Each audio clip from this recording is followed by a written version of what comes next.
Okay, great. So, hello, I'm Stuart Rothgies of the National Story Network. Welcome to our July 2019 Story Lab.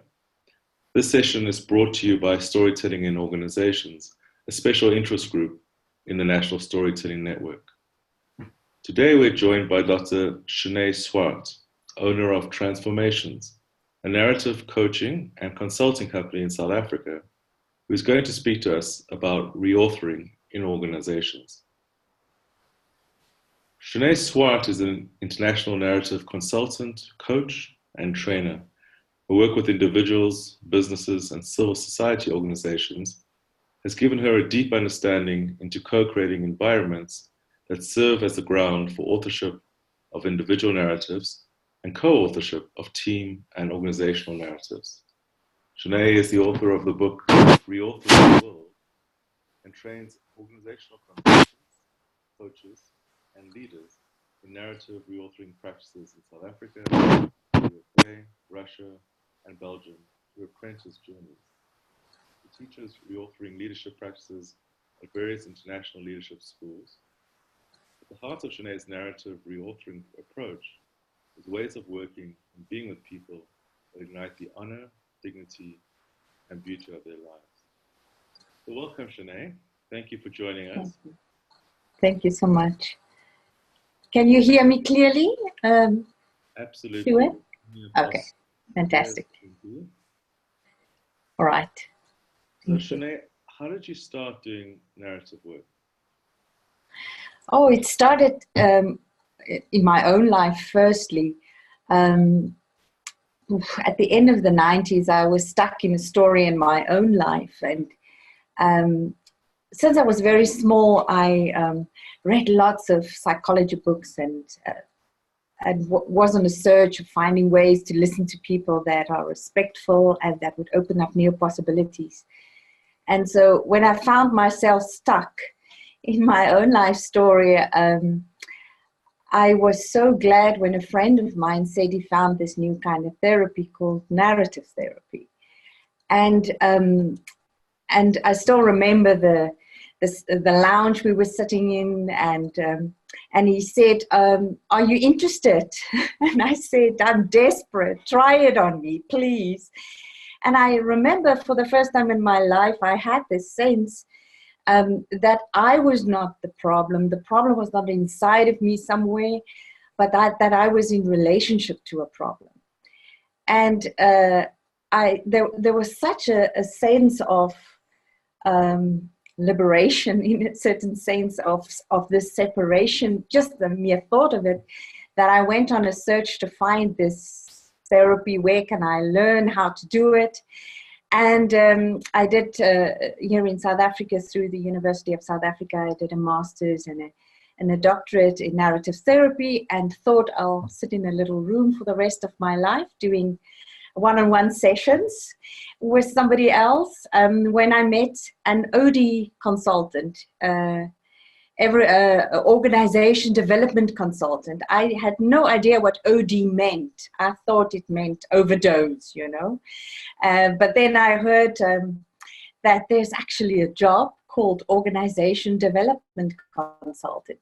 And his name was Johan Harold, and he was working for a big bank here in South Africa. And he said, "Well, will you come and do a pilot with my OD team, and then we'll do a roll out to the rest of the organization." And there was this whole lexicon of words that I had no idea what they meant. And I found a community that was so patient with me. They were very interested and curious about narrative therapy ideas, and they gave me the playground. And then they would say, "Will you come and do a session of team building or strategy? Or what does this ideas and work have to say about leadership and conflict?" I also was part of a program from Anglo Platinum called the Personal Change Program, which was a diversity and inclusion program. And so this work started being translated in a certain sense also in organizational settings with teams, leadership, and individuals in coaching. And I think, and something I must mention, in 2010, I met Peter Block, who is an organization development consultant in the US. And he said what he was always been interested in, narrative therapy ideas. And again, I found myself translating, explaining to somebody in such a setting what these ideas bring and what it means. And very grateful to this day, I stand on his shoulders, because he said, you have to write a book. And I mean, that was not even in my thoughts at all. And a 3-year process started where I further translated the ideas into the Reauthoring the World book. And that's how my relationship to organization started, my relationship to a brand new world with a whole set of beliefs and ideas and values and language, which I found so fascinating that this is still what I'm busy with many, many years later. So, does that answer your question? It does, thank you. So, just a matter of interest, what were you doing before you got into this world? Oh, I was raising 2 boys. I was volunteering, working with groups, and I've always found myself translating things. I would find something that I value and that means something to me or in my own life, and then I would find myself translating it. And before that, I was a music teacher.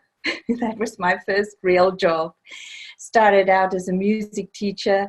My mother said music is a good job for a woman, because then she can be with her children in the afternoon. And so that's and within the music there was always this: how can I teach? How can I translate ideas? How can I include people so that they feel part of arts, music, and now in the organizational world. So I found myself, somebody once said, I think you are doing the work that you are doing because you can improvise. And then it brought the link back to the music. And I thought, I do think that music taught me how to improvise, and that I bring that quality maybe to the work as well. So tell us what you mean by reauthoring. So the word reauthoring is part of the narrative therapy lexicon. And it means that, firstly, that we live in a world that has stories about us. And we ourselves also tell stories about who we are. But in this world that we are in, we often don't have the rights to our stories. Our stories are being told for us, by other people, also by ourselves sometimes. And the whole idea of reauthoring stands on the shoulders of an American anthropologist called Barbara Meyerhoff. And she wrote 2 pieces around her research with post-war communities and elders, Jewish communities in America. And one of the sentences she wrote, she said, this work is about people being authors of themselves. And that's where the whole idea of reauthoring also comes from. So the invitation is for us to take back the pen in the writing of our lives, but also collectively as organizations and teams to take back the pen in the writing of who we are and what we bring, what are the gifts that we bring. It also is built on the whole idea that as human beings, we have 2 fantastic capacities. We have the capacity to make meaning, and we have the capacity to make story. So things happen to our lives, experiences happen, and we connect the dots and we make meaning. And then we tell a story about what happened. And those stories are very powerful because they They tell something about our identity, our relatedness, our reality. They shape really and maintain who we think we are in the world, how we relate to one another, and what we think reality or the world is really about. And these stories are told in language. And language is also powerful because in language we also create worlds. When we use certain words, with those words come certain worlds and certain understandings. And so when we talk about reauthoring, firstly, it is a lens through which we look at people and we say, people have the storytelling rights to their lives. Organizations have the storytelling rights to their organization. They know the histories of their organization. They daily live the life in that organization. So when we look at people, we look at them as having the rights to the story as a lens. But then we also bring a set of practices that invite that story to be told, to be retold, the preferred stories to make them richer, and the stories that we want less of to dampen them as well. So it's really a relationship then to stories we want more of, stories we want less of, but also the stories of the context, because every organization functions in a different context. So how can we see that relatedness and then bring authorship in all of that relatedness to those domains? Is that an answer? A mouthful? As an anthropologist, I'm very interested because in the telling of the stories, obviously the listeners are also formulating their reality, right? So the people that are listening to the story are themselves starting to get a certain lens and a certain narrative and a certain discourse around the world. Absolutely. And that's sometimes what also happens when leaders come down from their mountains and their retreats at fancy hotels and bring their slides, they clay tablets from the mountains and convey a new vision and a new strategy. Everybody is making meaning, you know. And some people that have been in organizations are sitting there and saying, oh yes, we've heard this before. This too shall pass. I'll just keep my head down. And so people make meaning all the time. So the invitation is, how can we co-author stories in organization? How can we bring in people into the meaning making? Not to say you have to mean this. You can never say that to people. But you can invite them to make meaning together. And that is a very important invitation.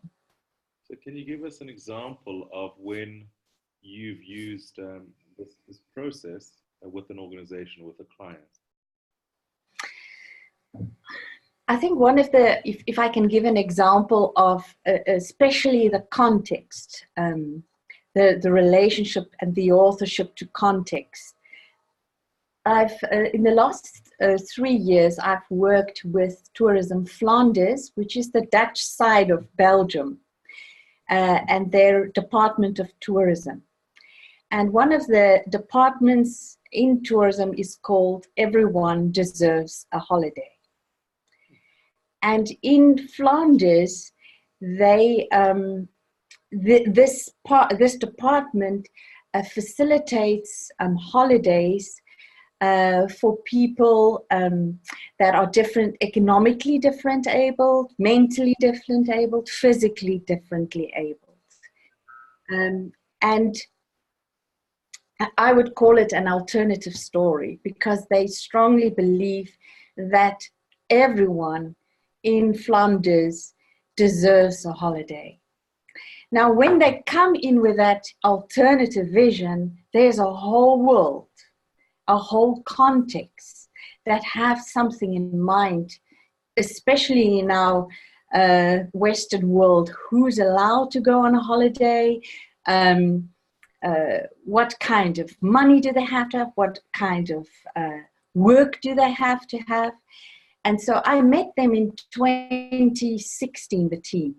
And they were very despondent at that time because they were consistently criticized on two levels. They were criticized for what they were busy with, meaning providing holidays for these people, but they were also criticized for their documentation of their work, which was through stories.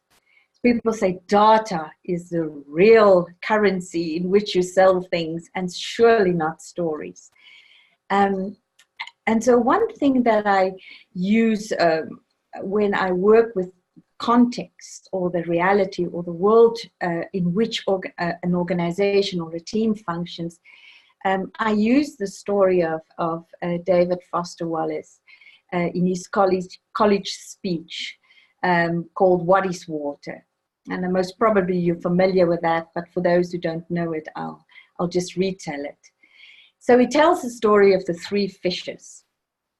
So once upon a time, there were three fishes in the ocean, one older fish and two younger fishes, and it was a wonderful day. And the old fish swam past the two younger fishes and he said, "Boys, how's the water today?" And the two young fishes look at one another and they said, "What the hell is water?" And for me, this is the gift of reauthoring ideas and work, is that we expose and we make visible what is water. Because sometimes organizations feel themselves overwhelmed in certain contexts, but they can't name it. To the point that they sometimes internalize it and say, "But I am the problem. What I am busy with is wrong." And this is also where I found the team. They were internalizing, saying, "Oh, are we busy with the right things? We really believe in this." But we're constantly hearing, firstly, that why are you working with people in poverty? They have to just find work? I think that is the first basic need, is to just find work. And then they can go on a holiday, just like the rest of us. And so all of these voices came at them all the time. What they were doing at that point, the leader of this department is called Marianne Skapmans. And she, in 2012, went on a search and she said she wants to illuminate and make visible what they are busy with. And she met Griet Bowen, and Griet is called a story weaver. And that means that she harvests the stories of people that go on a holiday, people that facilitate the holidays, and people that also make it possible. So they now have 2,400 partners that all work together. Last year, I think they facilitated 167,000 holidays for people that are differently abled on these three levels.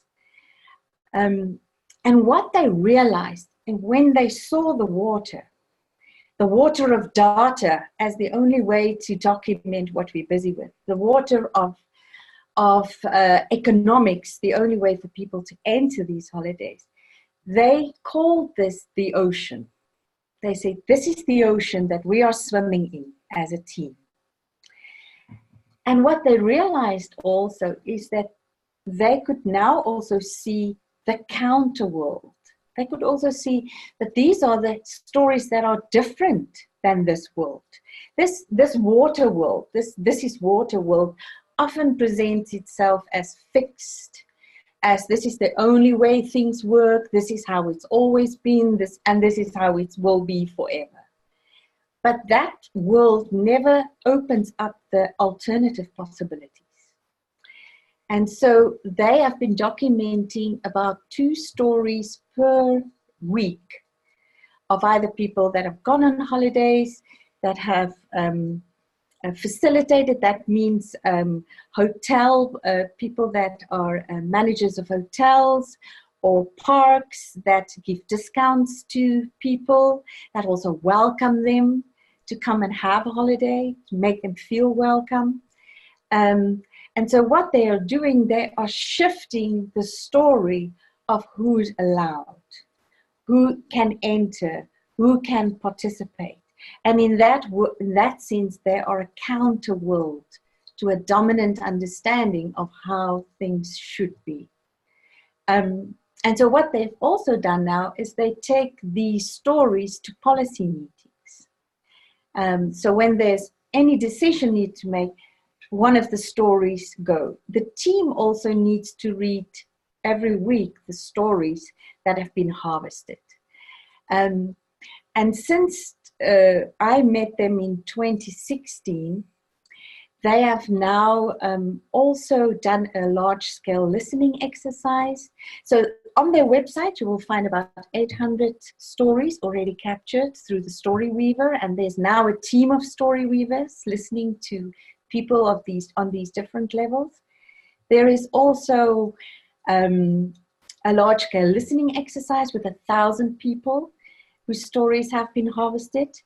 They have now also these people that were on the receiving end of the holidays, they have also trained now to listen with the Story Weavers.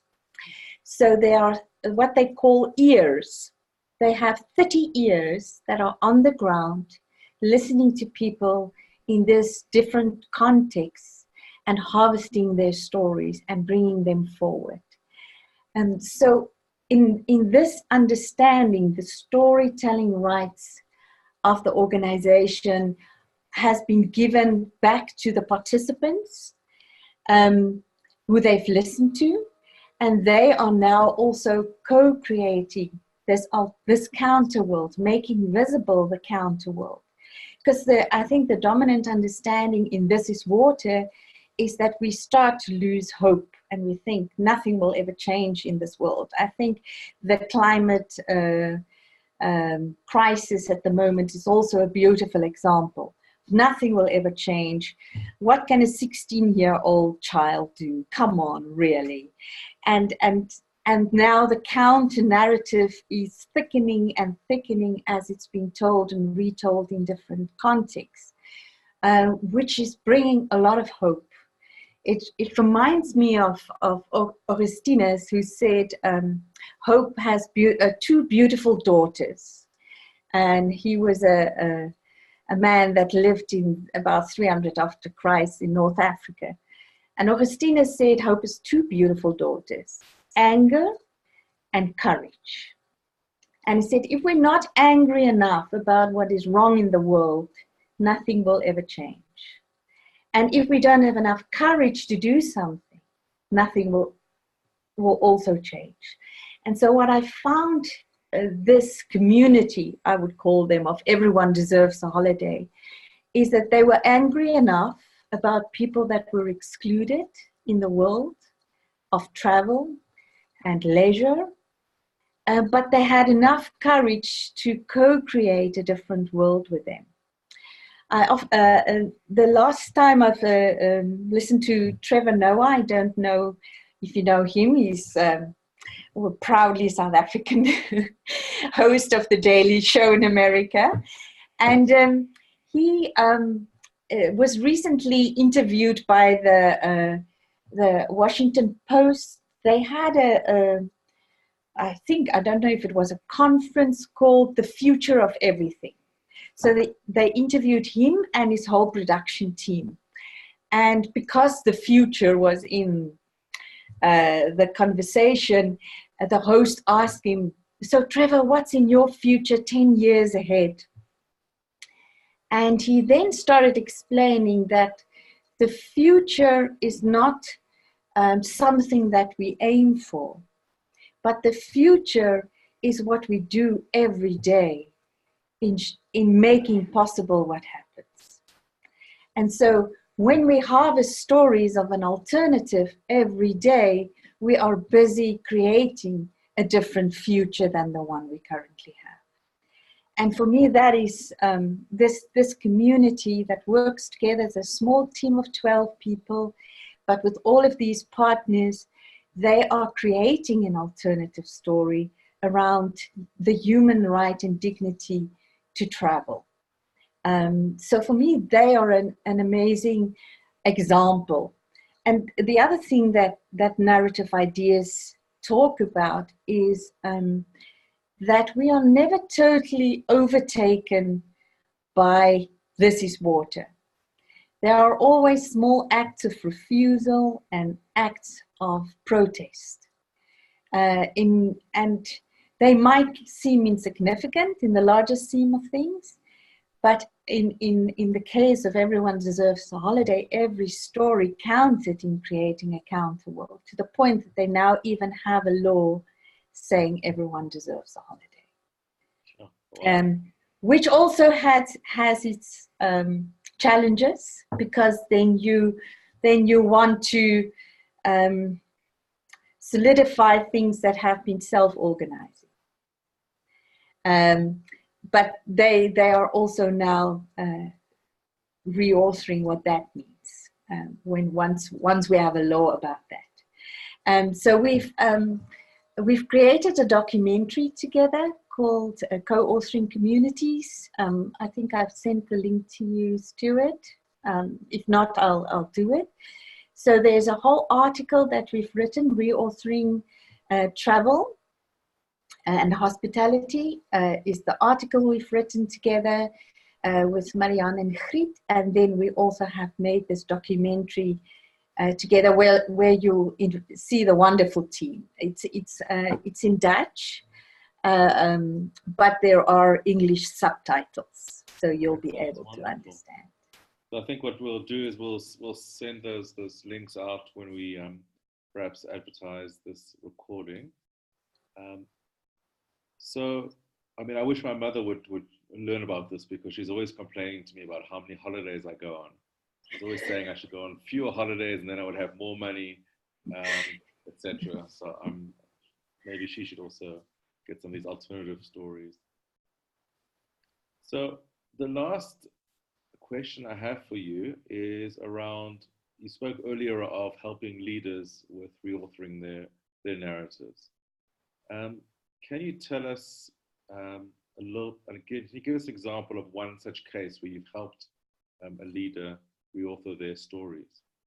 Mm-hmm. And maybe I can just say there's also an article I've written called Reauthoring Leadership that I'll also share, that's also freely available. I think one of the examples that I think is very important, and oftentimes leaders find themselves in conflict situations where things go wrong. And this approach helps one to stand in relationship to a problem and not as the problem. And that's a big difference. Once you are in relationship to the problem, you can have a conversation and take ownership of the relationship you have with the problem.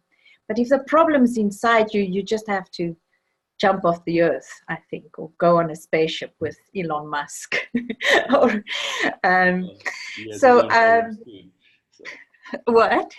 Elon Musk also has his own problems at the moment. And so what happened is there was a disciplinary in which a leader was accused of something and found innocent. And now the team has to still work together. So he stayed, he was reinstated, and now they have to still work together as a team. And they brought the whole team together.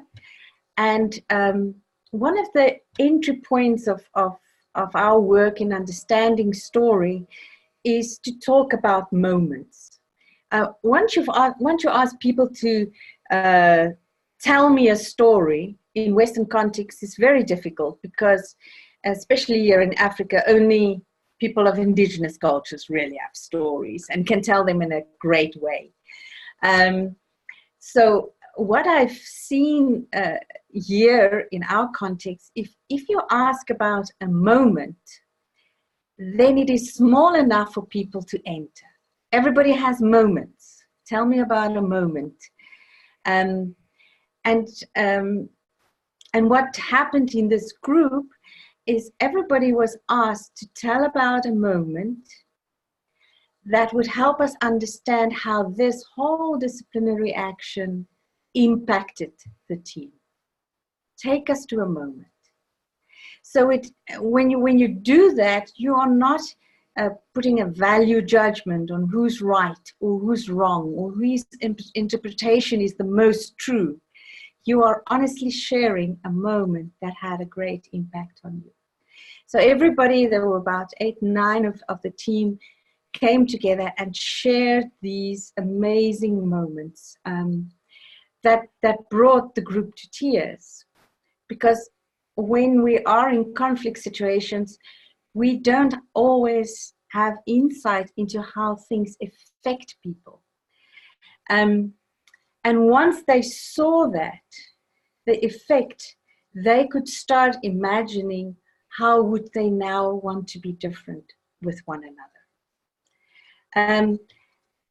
It was amazing. The group said afterwards that they never thought that they would be able to have a conversation where dignity was possible after such an impact.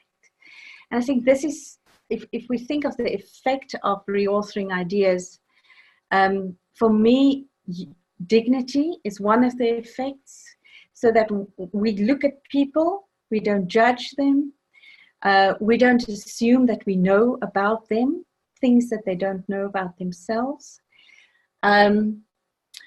We don't problematize them. We don't make them the problem in our questions and understanding of them. We don't give advice, and we don't give positive feedback. We don't tell them. In Afrikaans, we have this word, opbouende kritiek. Stuart, you must help me with that. Uplifting critique or something. I don't know. Positive feedback might be it. But I've seen with leaders in organizations, some have the practice of the sandwich. You say something nice, in the middle, you make them feel crappy, and then you say something nice at the end, and that's supposed to make them feel good about themselves. So none of those sandwich practices, but curiosity, careful curiosity, asking questions we don't know the answer to, being open to change our mind, to be transformed by what we hear, and to share how we are the offerings of our moved heart, which is when we listen to somebody else, how are we moved and touched by what we hear? And those are what I call redignifying practices, creating the space for us to have a conversation where dignity, our human dignity and beauty, and the honor of each person is really invited. So for me, that would be an example of a group experience where what could happen in a conflict situation where we kind of know what might happen, and then the alternative arises where groups said, well, if this is the people that I am surrounded by and how they are touched by something, then I could again re-invite a new relationship with them post what happened in our Sure. And I think in a context like in South Africa, where we have a lot of divisions, a lot of suspicions of each other, this is especially powerful, right? To cut through some of those ideas that we've formed about other groups, other people, other minorities, etc. Chene, thank you. That's been really wonderful. I'm going to open it up now to the floor. So please feel free to ask questions if you want to type them in the chat, or if you want to ask them directly to Dr. Swart. Go for it. The floor is yours.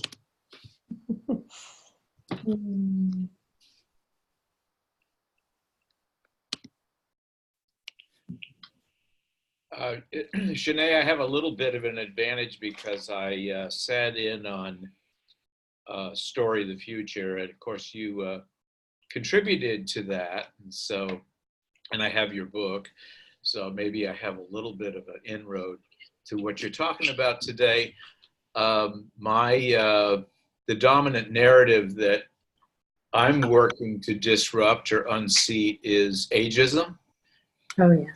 And so, virtually everything you say is relevant to the work that I'm doing. So maybe you could just, I don't know, reflect on or give me whatever your thoughts might be about that. Mm-hmm. Oh, thank you for your work, important work that you are doing. In South Africa, we have so many people that are retiring early and that go on packages, and we have this transition in our country where we've got our new democracy and our economic empowerment of previous groups that were disadvantaged, but we have lost eldership. We have lost, in so many cases, all of the know-how. And those are not necessarily things that you will find at a university. It is bodily tacit knowledge that people don't even know that they know. Mm-hmm. And so my wildest dream is if we could find a friendly app for people that could put up their gifts so that we can share the gifts of the eldership with the rest of a nation. And in South Africa, there's now a national mentorship movement that is aiming to have 1 million people that would be mentoring young people into professions or into entrepreneurship. So I think because of our Western individualization and because of neoliberalist ideas, we have isolated people in such a manner that the beauty and the gifts are no longer visible. They're behind old age homes in South Africa, or they just isolated, so they're no longer visible. And I remember once, it was the most amazing experience. I attended a mentorship relationship in South Africa. So this guy's been an engineer for 38 years in a construction company, and he was mentoring a 20-something young graduate. And this young graduate, the previous coaching conversation or mentoring conversation, he said he's leaving the company because he can't get money to his family who lives in a rural place in the Eastern Cape in South Africa. And so this mentor said, you know what, I'll give you off one weekend on a Thursday. You can go to your family and give them the money that they need without taking leave. And I'm thinking, yes, he's acting like an elder that's saying, how can we enable you to still work for the company and bring your gifts? And he's also teaching him all the other things that he has learned for 38 years. So I think we have a crisis in our world because we're so disconnected and we're not tapping into the gifts of the so-called elders. But they have in indigenous cultures so much more place. In closely knit communities, the elders always have a place at the table, always bring a word of wisdom. And we don't have that anymore. And we're in desperate need. It feels like as the youth, as the Greta Thunbergs are rising, we also need something of the eldership that comes with that. I don't know if that is useful, John. You can get me going. Oh, well, yeah, absolutely. I agree with everything that you said, and thank you for that. Chene, we have a question from Michelle Raymond. And my question for Chene is, why are people afraid of stories? Children embrace stories, but as adults, we tend to think of them as only imaginary or silly. But some of the most powerful lessons come as stories. For instance, I far better remember the story of the alchemist than I do my 7 years of tertiary education. As do I, by the way, as do I, Michelle. Yeah. Well, in the Western world, I mean, in indigenous culture, it's absolutely unimaginable that you would not find stories as wisdoms and as learnings. So for us in the Western world, I think we have diminished story to the place of children. And then again, like the ageism, you know, it's the elderly and the young that doesn't have a voice anymore, that's not allowed to speak, that have, you know, that doesn't have a place at the table to bring their wisdom. So for me, I have found the disconnect with the story world because of our relationship to science and to facts and to that as the only way to learn, and data as the only right factual knowledge that we should base the world on.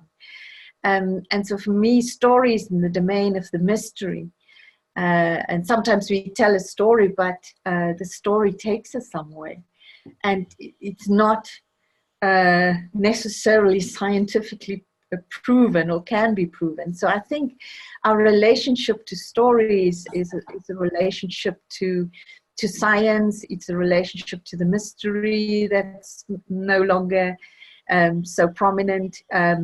It's a relationship also to only kind of indigenous knowledge as being the real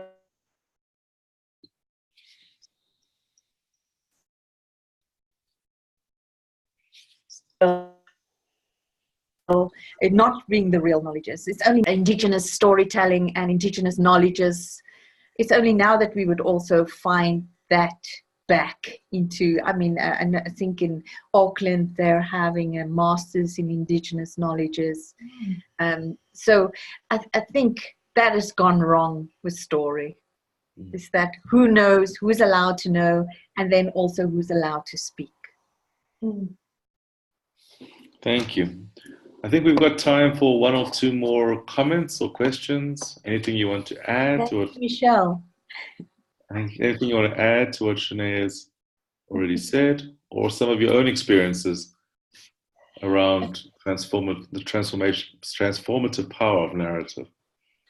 If I may, I have seen a shift in the business world here in Silicon Valley, where suddenly the term story is highly regarded. And initially I heard it just with marketing and salespeople, but recently I was at a medical device company and their engineering team also has a strong vocabulary around the word story, which really surprised me. I'm a computer scientist, so I spend a lot of time working with my technical clients, helping them share their stories. And it's not so odd when I say the word story and use the term narrative. They kind of nod their heads and realize that it's inevitable. They have to figure this thing out. But it's surprising that it's okay now here in the business world. Yes. So that's hopeful. Yeah, I think that the challenge that I see sometimes is that then it's now entered the lexicon, but now it becomes the good and right story. Yeah. Every leader has to tell the good story, and the good story has to look like this. Yes. And so, you know, it kind of what was free and playful then becomes dogmatic again. And so that's as long as it's for me, as long as it's not a template of the right and the good story that sells, but the story that I live, and that my story that I live is valuable enough to tell. Yes.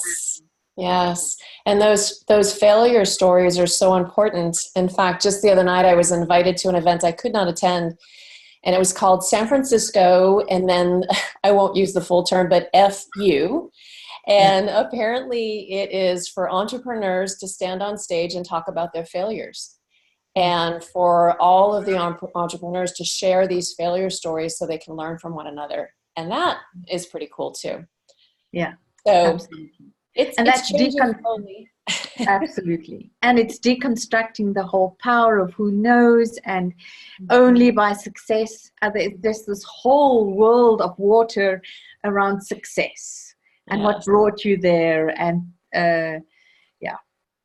so the other stories that were also our teachers, like the stories of so-called failures. Thank you, Kristen. Thank you. I think here's a tough one for you, Chené. Tom wants to know, and this is always the question that I get asked that trips me up. How do you define, or what do you define as a story? Yeah. Right? Because that's kind of at the heart of what we're getting to. So even though story has entered the lexicon, I would argue that what we find often is that what one person calls a story is not necessarily a story. It's still a diatribe. It's still a positive, feel-good thing. So in Silicon Valley, the stories they're telling, as in most places in the world, are not potentially real stories, not real heroes' journeys. But Chené, how do you like to define story? So for me, a story starts with moments, with a small unit of a moment, but then it's woven throughout a life of moments. It is not a single moment. It's the weaving of many moments that together make visible our values, our dreams, our hopes, our passion. And so when we talk about story, we talk about thin stories. Thin stories are one-liners that don't have any richness to them. And so when we work with organizations and individuals, it is always asking questions that would bring the richness of their stories. Stories always have a relationship to time, to the past, the present, and the future. They have the relationship to values, to hopes, to passion, to dreams. They have a relationship to knowledges, to legacy, to aunts and uncles and elders that have taught us things, that have gone before us. Stories just don't fall from the sky. They are always in richness, built on richness, and therefore our questions need to invite the richness of stories, and not just the thin conclusions or the thin liners or the one-liners that would sell things, but have the diversity of all experiences. But I don't know if that's answering your question, Tom. I think that's a great place to end. Thank you, Chené. That has been really wonderful. Thank you. What's the best way that we can reach you if we would like to learn more? Okay, so I think I'm on LinkedIn, Chené Swart, Twitter at Chené Swart. My website is www.transformations with an S at the end, .co.za, because we're in South Africa. And then email me, you're so welcome, Chene, Chene, at transformations.co.za. It would be a great honor to converse with you. I am working on an online program. So I'm doing apprenticeship journeys here in South Africa. That's a 6-7 month process of workshops, coaching, and integration sessions. But my month of August are devoted to finding ways to do this online. So if you're interested, you can also let me know. I'm figuring it out. How can I also create a learning community beyond South Africa? So maybe Silicon Valley can help Pretoria. the tech and the mystical can combine. I'll give you Lana a call. Fantastic. Just for spelling's sake, that's Chene Swart. Chene Swart. And it's Chene at transformations.co.za. One more thing, if you enjoyed today's Story Lab and would like to find out more about the National Storytelling Network, please visit our website at https://storynet.org. So it's storynet.org. And you can find out more information about all the different interest groups. Storytelling in organizations is one special interest group. There are quite a few others. And don't forget to log in next month when we interview Gabriel Dolan on 3 ways thought leaders use storytelling. Gabriel Dolan, if you don't know, is another very, very well-spoken, thoughtful leader, and she's going to speak about 3 ways that thought leaders use storytelling. And feel free to reach out to us regarding membership, suggestions for podcast guests or topics, and join us to be part of the storytelling culture. Until the next time, thank you. And thank you once again, Chene, for all of your wisdom tonight. Thank you. Lovely day to you all. It was a great honor to be with you. Bye-bye. Thanks for all of you. Bye-bye.